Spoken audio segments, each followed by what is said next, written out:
just welcome everybody. Today we're doing Tom Ferry takeaways. I didn't get a description for what we were doing here today, and I was on vacation last week, so I'm just kind of hopping in like all of you. So I'm excited to see what we're going to be doing here today. Me too. Yeah, so most of you should know who Tom Ferry is, and no, he's not going to be here today. But what what we're going over is we had a group of agents who attended the Tom Ferry event in San Diego in December. Was it December? Right? And so what we thought of was to have a little session and have those agents go over a few things that they found important that maybe they can bring back to all of us. And I know Justin's not going to be on today, but those of you that know that Justin coaches with Tom Ferry, and then did anybody else? I think Felly signed up to coach with Tom Ferry as well. Did anybody else? Is anybody else coaching with Tom I did Ferry? as well. You did, Ruth. Yes, there you are. Yeah. Okay, you and Felly, I think, had signed up, and then Yeah. we have Justin already coaching. So I'm excited to see what you guys learn, just to kind of set the stage for those on the team and anybody else that doesn't know. We've shrunk our Tuesday trainings down to about 30 minutes. We're going to leave like 15 minutes if needed afterwards for any kind of Q&A or discussion or things like that. But we really want to get strategic on our time on meetings, because as we know on the team, there's so many meetings. So I'd really like to shrink this down and be just very specific. So with that being said, I'm going to stop talking and I'm going to hand it over to you guys that went there. And I don't know who wants to take the lead on this, I'll just get it. but there you go. I was going to say you, Ruth. I was like, she's got it in her eyes right now. Ruth, you're in charge of this one. I'll let you go and take it away. Okay. Well, had I known, I would have taken information back to the team. I would have taken much better note. But my number one takeaway from the Tom Ferry sales training was the lead get better when you get better. And that resonate with me a lot, especially when Cherie was giving us some pointers about how to approach land leads, which we all are, not too fond of. She was giving us some pointers of, basically using the guide that's provided to us in the land lead Slack channel and giving that to the client and letting them do their own homework and see if this is something that they really want to do or they can afford to do. And majority of the time that after reading that guideline, they tend to, lean towards buying a property versus, building a property. Another example is Ashley. Ashley had a recent win with a land lead that turned into $1 million deal. So it's all about, your approach and your mindset when it comes to how you deal with your clients and the amount of information you're able to provide them with. So basically, when you get better, the leads get better. It doesn't matter if it's $100,000 lead or a $10 million lead, you would treat every client the same and we execute with the same passion. Done. I love it. Great job, Ruth. Yep. I'll go. 100%. Ashley, you go. Okay. You're up. All right. So mine was a little bit different. I know everybody had stuff from like Tom Ferry and some of the other people that were there. And all of that was amazing. But what really stuck with me was actually Colton Whitney. And it just something where I was like, that's what I need to focus on the following year. Because I'm like, I'm not great at social media. I know I need to do it. I know Brenda's always like, you got to do those video, text, and everything. And that's something that is super important. Yes, I'm going to execute. But one thing that really stuck with me that Colton said is your skill set and your process. And what I love about that is like what Ruth was saying, we get better. What was it, Ruth? Wait, I'm drawing a blank right now. But my whole thing right now is like, how can I work smarter and not harder? I can door knock, I can do all of these things.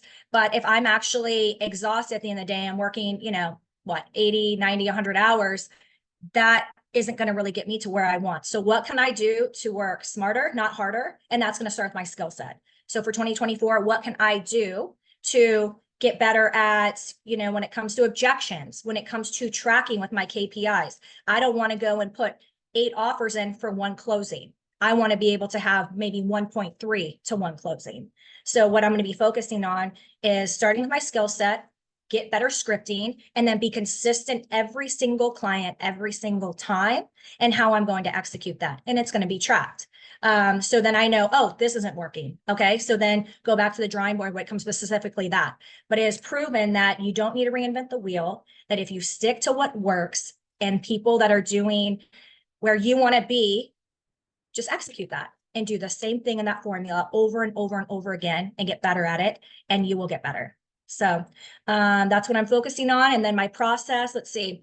So one thing he was saying, besides, asking better questions, but then it's going to be not only the first appointment, but how am I getting that secondary appointment and tracking that. And I know like a lot of people always say, oh, it's not us, the leads suck. No, we suck. We got to get freaking better. So what are we doing to get better? We can't get better if we're not tracking what's working, right? Oh, this worked over here. How do you replicate that and do that again? We don't know, because a lot of times we don't write it down. We don't have a system. We don't have a process. We just throw stuff out. Oh, Brenda said this on a scale of 1 to 7. Well, da, da, da, da, and then you don't really know. So it's like going into a home. Before you get into the home, ask them about, hey, what type of drink do you like? And instead of a yes or no question, you're going to go and you're going to get them a drink. Start building that rapport. And then what is your steps? And everybody's going to be different, but you got to figure that out, what works for you, and then do it every single time. So he says tracking shines light on where we are weak. And it's the area that normally we ignore, and that's where we need the most improvement on. So how can I turn more of my conversations to appointments? We're going to ask better questions. We're going to get better at our objections. And always in every single conversation, trying to get to the next event and link it all together. So more questions, more conversations equal more appointments, which equal more closings. So that's what I have right now. Solid. Woo! All right. I love it. All right. What else? Who else do we have on here? We've got Rich, Felly. See Felly here. I Who can go. else was? Yeah, there we go. Mine's a little briefer. I went into that conference with the mindset of thinking about coaching. That was one of my goals for 2024. And so I wanted to test it out and see what it was about. I've gone through a few or a couple other conferences this year, and I've seen the same theme, focus on one thing and do this and do that. But to me, like, it still wouldn't connect. I still wasn't doing that because I was all over the place. So I went in there with the intention of seeing if coaching was for me, because I need someone, or I need help, narrowing down what I need to do and what works best for me and for my business and for my goals. So I ended up getting coaching from Tom Ferry. I signed up, and I just had my first meeting with my coach last week, and I'm having one tomorrow. And I'm really excited because, yes, there's a whole bunch of nuggets that we're giving in this conference. But if you don't know where you're heading and you don't know how you want to carry your business, nothing's going to work, because it's not being true to yourself. So that's what I'm trying to figure out right now. What's going to be best for my business, for the way I make connections, for, I prefer to be doing open houses instead of cold calling, because I'm better in front of people. And so all of that is just what I'm excited about, because, I'm going to narrow my business and, set my goals and break it down into little pieces or baby steps that will eventually take me there. So for me, the biggest takeaway is just investing in yourself, basically. Wherever you want to improve, you got to invest in yourself, whether it be your career, your fitness, your whatever it is, investment is key. And I know Siri just invested on a super awesome commercial that's gonna happen soon. So We're working on it, but yeah, thanks for the nudge, Kelly. but yeah, investment in yourself is the biggest key for me. And hopefully, you know, everyone grows their business and invests in themselves, and whatever that looks to you guys, go for it. I'm going to follow up on Felly because one of the things I noticed with Felly last year when she came on is she was at almost all of the events and all of the happenings that we had and things like that. And I remember a conversation where you even said you didn't really even have the money, you were just putting it. I mean, obviously don't put yourself into debt or anything like that. But you put, you know, you put it on a card and you knew that you were going to find a way to pay that back and that it was important to be there and that you were putting yourself out there. And so really kudos to you to like put yourself out at, you know, all of the places where you can learn, where you can be around the people, where you can just really immerse yourself into real estate so that it is who you are. Like it becomes who you are. And now you're taking it even further and deeper into like, okay, now where am I going with this? And what should I be focusing really intently on? And so I'm excited to see how you're gonna grow with some coaching on the back end too. I mean, obviously on the team we have help, but to really focus on you individually, I think it's really cool to see what you're gonna do with all that stuff. So awesome. All right, who's up next here? Who wants to share some of their, what else do we have? Rich, do you want to go? I think you're talking, but maybe muted.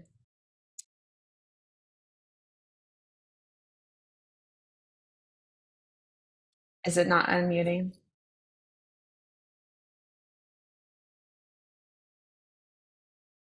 Nope. Hey, are you guys there? There you are.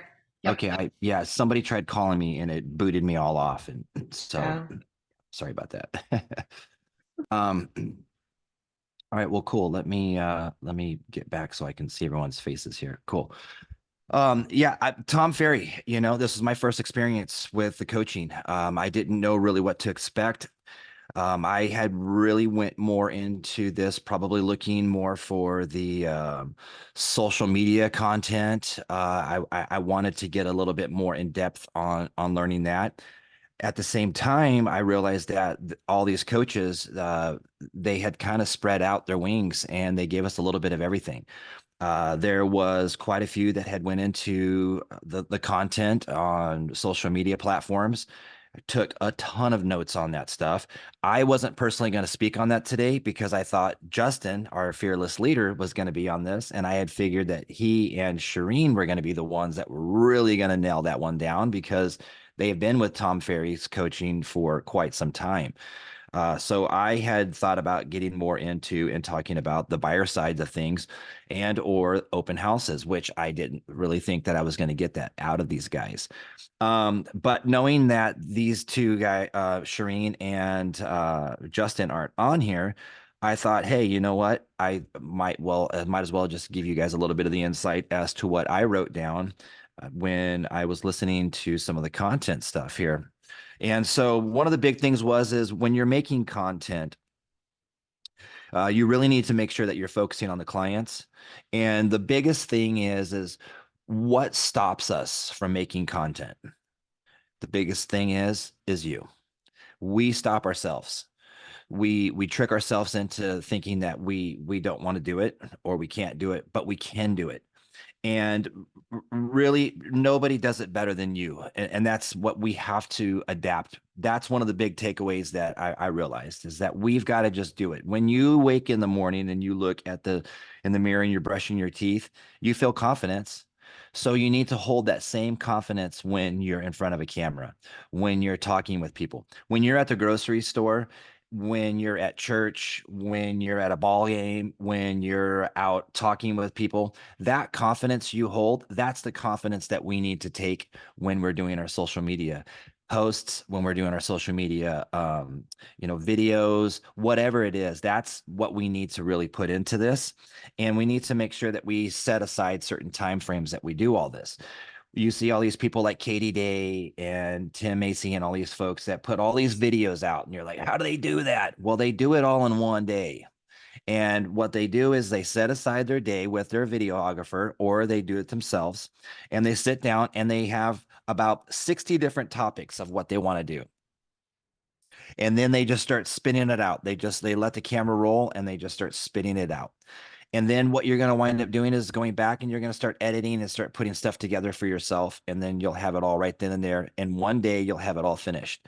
So you got to make sure that you're actually dedicating yourself to that and you're staying true to the content. When you're making content, you want to make sure that you're engaging and you're keeping the people engaged with you. So you want to ask questions.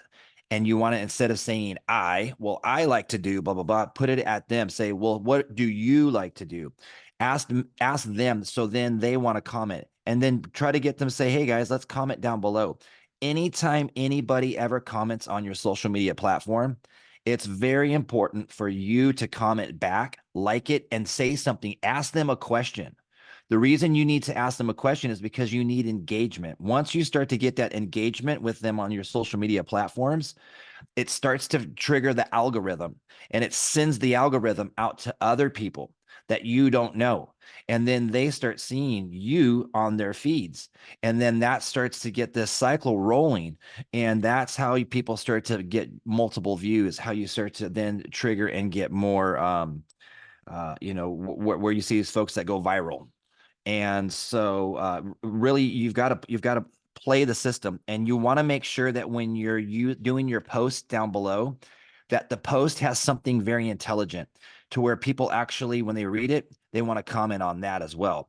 So it was highly encouraged to use Chat GPT. The other thing is they want you to know that, hey, AI is not here to replace you. AI is here and it's used by the agent that is willing to replace you, because they're taking the advancements of technology to a place that you're not using it. So if you want to use these social media platforms and you want to get out in front and you want to use that for your business, then these are some things that you need to do. I've got a ton of notes here. If you guys want, hit me up at some point and I can go over some of these points with you. And then my other big takeaway was open houses, just making sure that you're engaging with people in there and letting them know, like, hey, in the neighborhood, hey, I've got an open house coming up here. Sorry and to all the homes in the area, if it's going to impact you, go knock on the doors, bring them a Starbucks card, $5, and just say, hey, just want to let you know we're getting ready to have an open house next week or whatever it is. There's probably going to be some heavy traffic. I'd love to invite you over. If you know anybody that, a neighbor or anybody that a family that you would want to be, moving into your neighborhood, feel free to swing by. Here's this. You guys come on over and have a drink on us. We apologize for the traffic. As soon as we get done selling whatnot, I'll reach out and let you know what we sold for. Also do that with your prospecting, your circle calling. Then when the home is in in the market, or when it's actually sold or whatever, and you're in escrow, then you can notify them and say, hey, just want to let you know that the home is in escrow X amount of days. And then they're going to ask you what the price is. You can't. You say, hey, I can't give you that right now, but I promise you I'll call you when we close. That gives you another reason to engage and call them again. This is the third time now. Now you reach out to them and you say, hey, just want to let you know, I promised that I'd reach out and call you. Hey, the home sold for X amount. And then you ask them the questions. What do you think? What do you think about that? Do you think that your home's worth that? Or if that home sold for more, you say, hey, that right there is the new comp for your home. And what are you considering selling? Now you've got them and you're engaging with them and you're staying out in front of them again. Hey, did you get that, Starbucks card that I sent you, because I knocked on your door and you weren't there. Yeah, I did. Thank you, man. That was so cool. Blah, blah, blah. Stay in front of them. If you want, go back again and then give them a second round of coffee or whatever it is. That way they're saying, wow, these guys are staying out in front. These guys are kind of cool. And take notes. When you're in an open house and somebody says something about a kid maybe going to football, whatever, this is where Shireen got this, is people pay attention. When you pay attention and you're like, hey, you call them back later, hey, how was that football game? Oh my gosh, you remembered. It really does make a difference. So these are little things that I took away. I've got so many notes here that I went over on this stuff, but I thought really Justin and Shireen would have been on here and they would have like nailed on there she is. I see her. And hey, you got to unmute.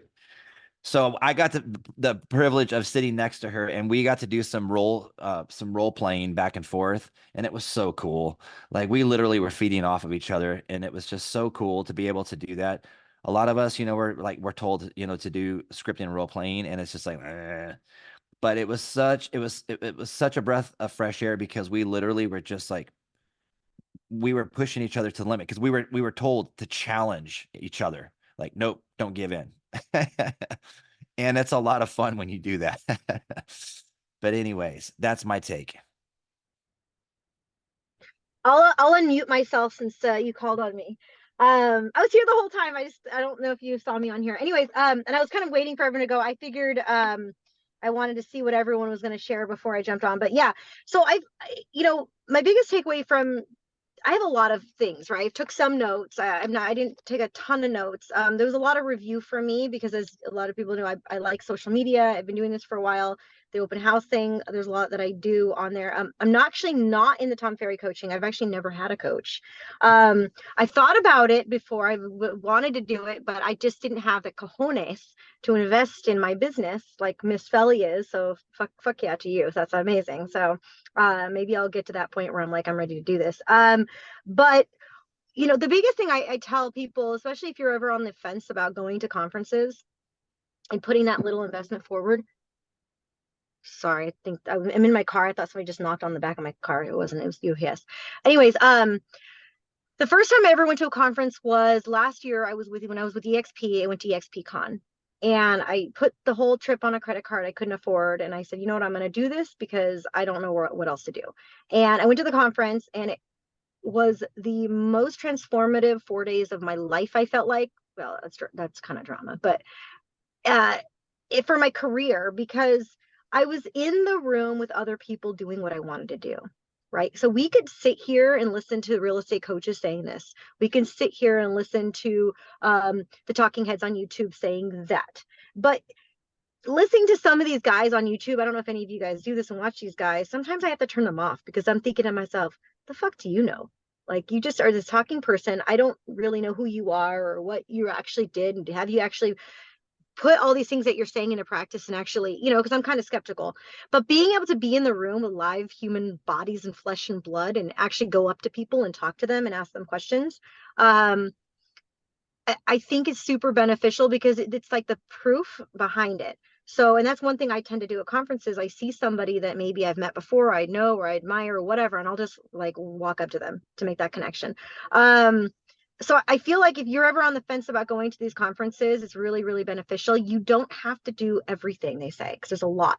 But even if you take away one or two things and then you run with it as hard as you can, it's going to make such an impactful difference in your business long term. I know I moved from Vegas where I had a really healthy business out to California and I was like a fish out of water. I didn't know what to do. And I felt really lost for a while and I just didn't do anything. I was like, well, fuck it. I'll just live on savings. But going to EXPCon, it gave me like a focus and said, okay, I'm going to do these two things for the next 6 months and just see what happens. And then it changed my mindset. It changed my business. It changed my confidence, everything. So that being said, definitely if you're ever on the fence, I think I always highly suggest you go. Secondly, yes, on the social media part of it, I took a lot of the stuff I was already doing. I'm looking kind of through my notes. So yes, like with the videos, you want to make sure you engage somebody right away with a 3-second hook, ask a question, right? Or state a fact.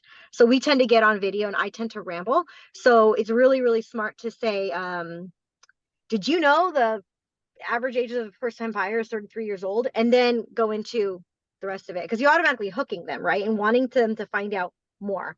And then giving them value right away within that. So that was really interesting. The one thing I thought was, I feel like the most interesting for me, I wrote niche really, really, really big. And I tend to make these talking head real estate videos, and it really got me thinking. And I kind of thought, it's boring. Engagement's low, it's boring. How do I take this idea of really focusing on a niche? And it doesn't necessarily always have to be like a real estate niche, because I look at it and I'm like, well, I'm not a VA expert. I've done VA.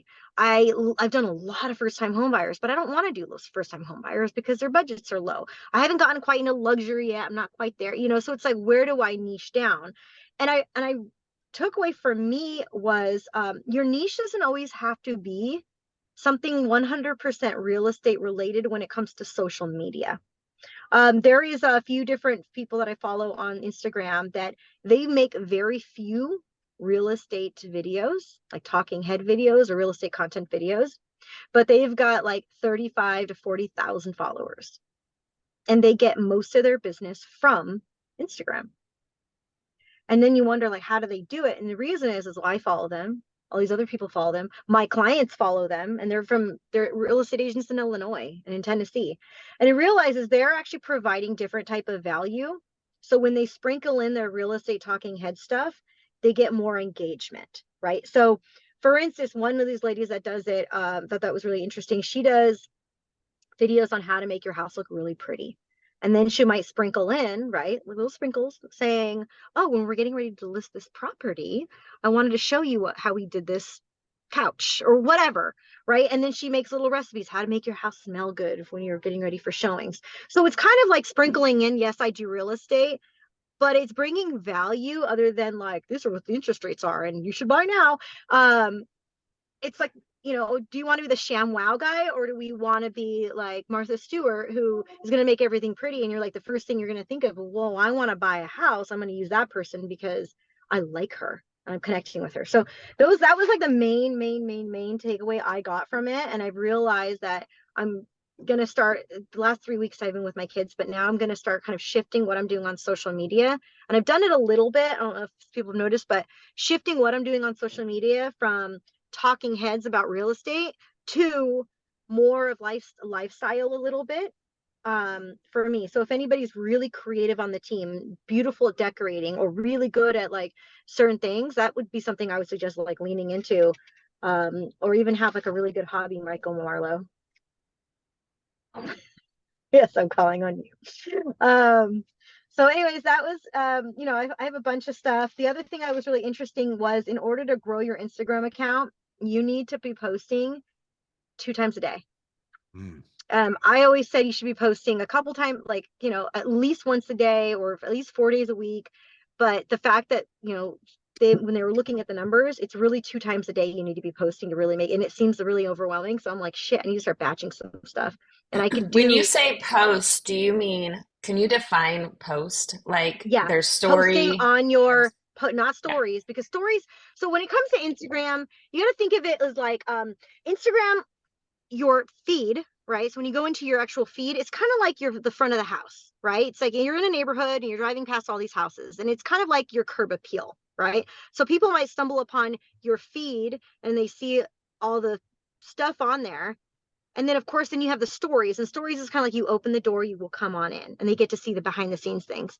And then if reels is kind of like inviting everyone in for a party. So if you notice, and if you look at your insights, and if you don't have access to insights, change your personal account to like a professional account, whether it's creator or whatever. So that way you can get access to these things. Because it's really interesting. You'll see what posts are hitting. So it's actual posts, not stories, because the stories is, unless you're following them, you're not going to really see their stories unless you like go to their profile and click on the bubble, right? It's not going to be at that thing on the top where you just kind of scroll and look, or tap and look. So it's actual posts, because you want to tell Instagram and you want to tell the algorithm that I am reliable. And I am going to reliably post twice a day, or even if it's one day, or even if you can't commit that much, even if it's 3 days a week, and you're like, I'm going to put it on a big sticky note on my forehead or in my bathroom when I'm getting ready, and say Monday, Wednesday, Friday, Instagram post. And you're going to post something on Instagram. And again, as much as like one of the things that these guys were talking about in Tom Ferry, they kept saying about how if you're going to do YouTube, you need to make sure your production value is good and blah, blah, blah, blah, blah, blah. I agree, but I disagree at the same time. I feel like, yes, if you want to be at a high level, production value is really important, but it gets super overwhelming, especially if you're comparing yourself. If you're on your chapter 1 and you're comparing yourself to someone's chapter 20, right? That's not a fair comparison. Go back down to their feed to where they were chapter 1 and see what they were doing and build yourself, right? So I look at, and I tend to live in like comparison land where I'm like, shit, and then I end up not doing anything. So the biggest thing is just to start posting. Even if you have to find someone that lives in, I don't know, North Carolina, that you like their Instagram feed, and you start ripping off their shit and copying it and posting it, making your own, because it's sometimes hard. Or if you want to go and subscribe to Coffee and Contracts or whatever, just to start posting. Because the biggest thing is the more you post, then Instagram is going to reward you by showing you to more people. Yeah, it's So true. And that's that was the big thing too, was as they were saying was, is make sure to, you guys, a lot of stuff, a lot of songs, a lot of musicians, it's honestly, they're ripping each other yes, off. So yes. don't think that, you know, by you hearing what, you know, like if I hear that Shireen does something and I'm like, wow, that was so cool, I can take it and I can make it myself. And I'm going to reach an audience that she may not reach, and she's going to reach an audience that I may not reach. So there would be certain takeaways that I could add certain things to what she just did, that I made it my way now. And that was And even another if you big thing. didn't, yeah, even if you didn't copy it, like in your back of your mind, you might be like, well, if somebody sees that, they'll know they ripped it off because my followers follow them too. No, no one's gonna think that. And if they do, fuck them. Like, who cares? You know what I mean? Like, Hey, you got who cares? followers Who or you got cares? views. You know, Right, that's the cool right. thing, Who right? cares? At the end of the day, like, you know, who cares? How many times have they remade like a Little Mermaid or remade a Star Wars? I mean, Yeah. who cares? Hey, You do know you what I mean? remember when they said about, you said YouTube? Oh, I lost you.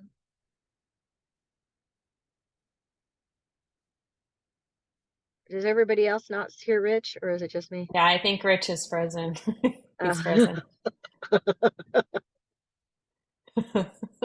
oh wait, I'm not really frozen. And the other thing is like they were also, I know there, and I don't remember if this was at Tom Ferry or just other things I've been learning about social, but when you're looking at posting something like a reel and you're looking at trending audio, you might say like, oh, I really like Taylor Swift's videos or whatever, songs.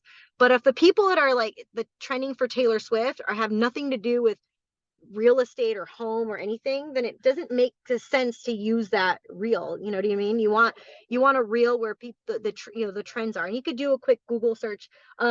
The other one I wanted to just throw this out there before I like stop talking.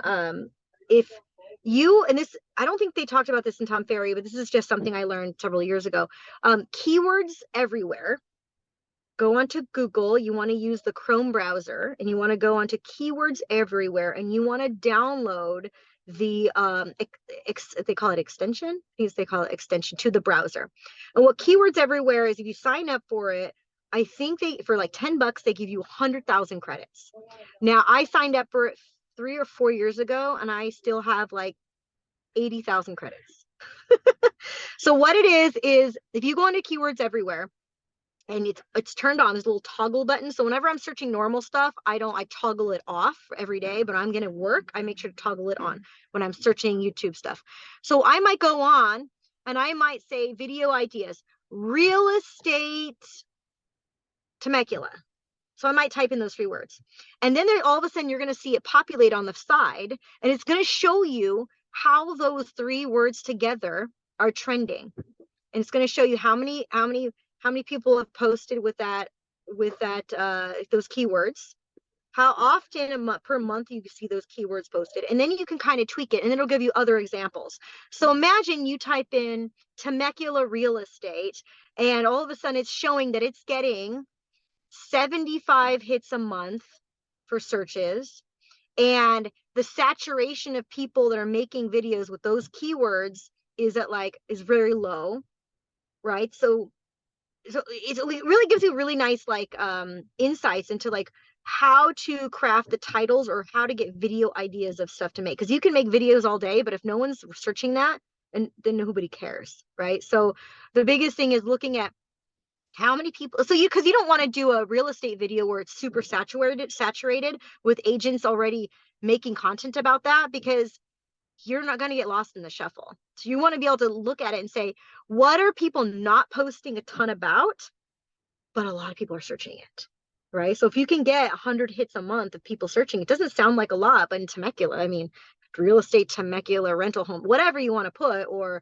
holidays in Temecula is one I did a couple years ago. It's one of my best like videos, and literally it was just like footage. I went and saw Christmas lights, and I was like, "Hi guys, go see Brainbridge Circle. Hey guys, these are great holiday lights at the mall." Like, I had like 600 views on it, where all of my other videos have like, I don't know, 6.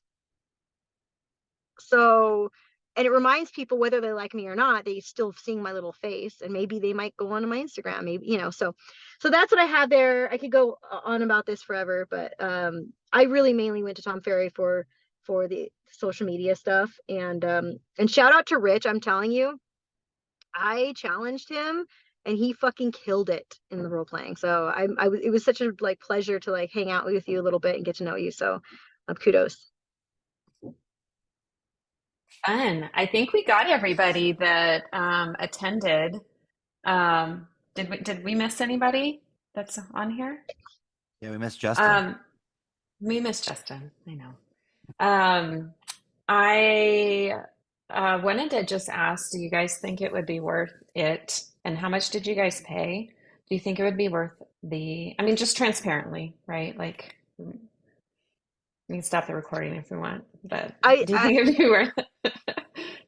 I think what it was it 400, I think, for this one? I think we did. Was there a discount? Yeah, I got a discount code for 20% off because I'm super cheap. And so when you go onto Tom Ferry's website and there's like a spinning wheel to win, it's spinning wheeled, and it was like, try again. So I refreshed my browser and did it like 3 more times until I got 20% off. Well, I tell you what, Ruth went to town. Is she still on here? Yeah, she's here. I think she got us discounts. Yeah, she went to town and she got it to where I think it was like 35 or something % off. Oh shit. Yeah. So yeah. I got ripped off with my 20% off. Yeah. So back to my question, you guys think it'd be worth it for everybody to go? And I think what's important about these kind of things is that you grab a few things and you go back and implement it, be around people and the energy. But what's your take? Yeah, I think if you got one thing out of it, this is just my personal opinion, and that's why I felt like when I went to EXPCon at first, it was like, oh my God, this ticket for this event's $700, and then I have to pay for a hotel room at the Luxor for 4 days at $100 a night, and then I have to buy food and all the things, right? It was really expensive for me. I didn't have the money for it, but for me, the 2 things I took from that, I was able to put that into my business, and I doubled my business from the year before, which I didn't do much. Let's just be honest. Yeah. Like, because I just got back, but for me, it was able to put myself like, what can I put into action today that's going to give me results, right? Because if you go to something and you're like, well, I didn't get anything from it, I'm not going to utilize anything from this, then you just wasted your money. But if you can say, look, I took one thing from this, and I'm going to go all in with this one thing, and it's going to deliver me even one sale, how much is their commission, right? That'll pay for the whole freaking trip. Mm-hmm. Now you learned something, whether it worked or not. I just feel like for me, I think it was really, but I also think that you have to really look at which conferences are going to be the most beneficial. Because if you're not a social media person or whatever, but they also went into a lot about like buyers presentations and listing presentations. Some of it I kind of glazed over because it wasn't my style. But there was still good things about those that you picked up on, like, oh, I never thought to do this. I never thought to do that. So I would think there's you would definitely say that Tom Ferry's more based, just for those that don't know. I mean, I think a lot of us assume that we know, but Tom Ferry's based more on like your marketing, your social marketing. Yeah, I think so. And he's big on scripting. Like for me, he's not my favorite real estate coach of all. Brenda is, right? Brenda is. No, well, of course. That's exactly that was my point. He's not my favorite real estate coach. The one that's closest to me is. Yes.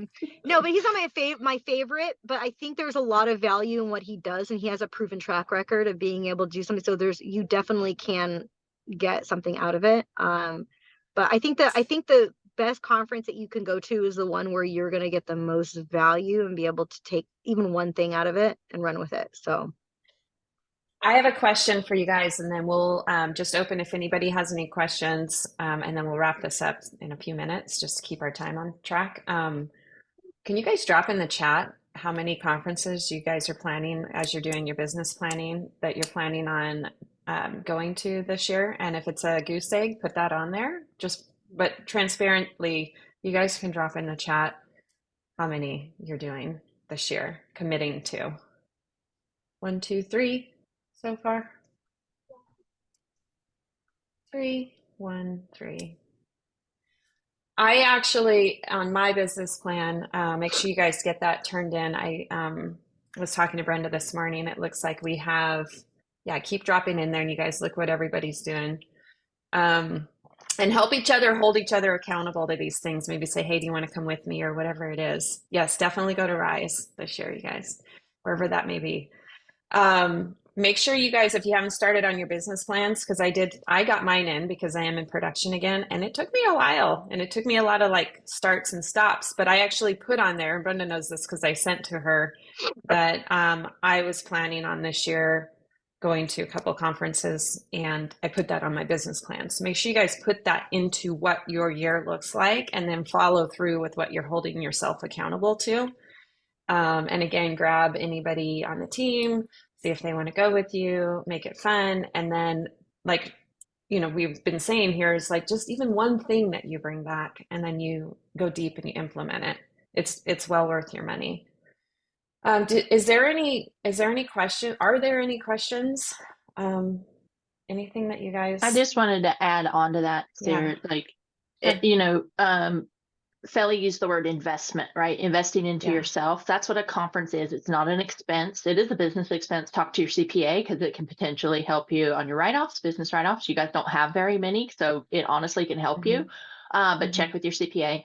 But it is an investment into yourself. It's a time to take yourself out of your business and work on your business instead of in your business. And I agree. If you go with the intention of, I'm going to take 2 things away that I'm going to implement in my business for the next 12 months afterwards, your return on investment should be 10 times, honestly. But it's all about your intention. If you're just going showing up, what can these people do for me? Then no, you're not going to get a whole lot out of it. And then if you don't go and then you don't implement anything, then again, you're not going to get anything out of it. So even if you implement one thing, and so for all of you guys that went, thank you for doing this today and sharing some of your takeaways. I've talked to some of you about it, and we even had it. I think Ashley shared on a huddle like last week about it, or the week or December. I don't know what day it is anymore. But one thing, right? Implement one thing. And if that gets you 2 more deals, 4 more deals, right? Your bottom line is increasing and you can keep building on that. The other thing about the business plan, a lot of you guys are getting stuck on what do I put in the bottom of page 1 in the monthly, right? In the monthly plan. And I said, number 1, you can break it into quarters. So instead of putting 12 things, put 4 things, right? Put a focus for Q1, Q2, Q3, Q4. But like Siri said, if you know you're going to go to Rise in, I'm assuming it's the end of the year ish, October. Probably October. Yeah. October-ish. So put in October, Rise. That's your October. Focus on that on your business plan. So, that's one thing that you're going to be working towards. And then the final thing is, team up with each other. If it's drivable, maybe a bunch of you guys, 4 or 5 of you can pile into a car, save some money and carpool to something. If you have to fly there, that's why I told you guys to take advantage of Rise and Tom Ferry when they were in San Diego last year, because you didn't have to pay for hotel and you didn't have to pay for airfare. So it was a no-brainer. When you have to travel, then obviously it gets a little bit more expensive, but it's still an investment for yourself. And then when you're at the events, network your butt off, meet as many people as you can, get names and phone numbers. And then when you come back, make that part of your networking plan with agents across, the country.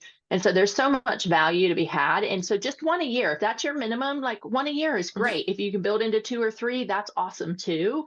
But I definitely think getting out of your comfort zone and going there, and kudos to all of you that did, whether it was Rise last year or Ascend. A couple people came to Ascend, which was the women's conference in Denver that Siri and team put on, or whether it was Tom Ferry. So get to something to help you grow. Another thing is too, like you guys were saying, you were asking, Was it worth it and everything? And Shireen was saying that, she went there for the social media. I went there for the social media as well. But like Ashley said earlier too, she was surprised when Colton Whitney spoke. And I was really surprised when Colton spoke. He's not a coach. He's one of our friends, he knows Siri. He's part of the Hatch coaching. And when he went up there, he had something completely different to say. And the cool thing is like what Brenda just said, keep an open mindset when you're doing these things. Now, when you're going to something like the Tom Ferry, obviously, yes, they're going to sell you. They want to sell their coaching. That's the whole purpose. But at the same time, there's value that they are giving to you. So make sure that you're there and you're taking as much as you possibly can.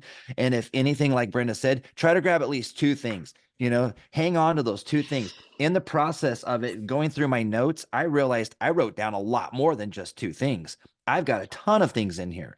So it's all over the place, so just be open-minded and go and do it.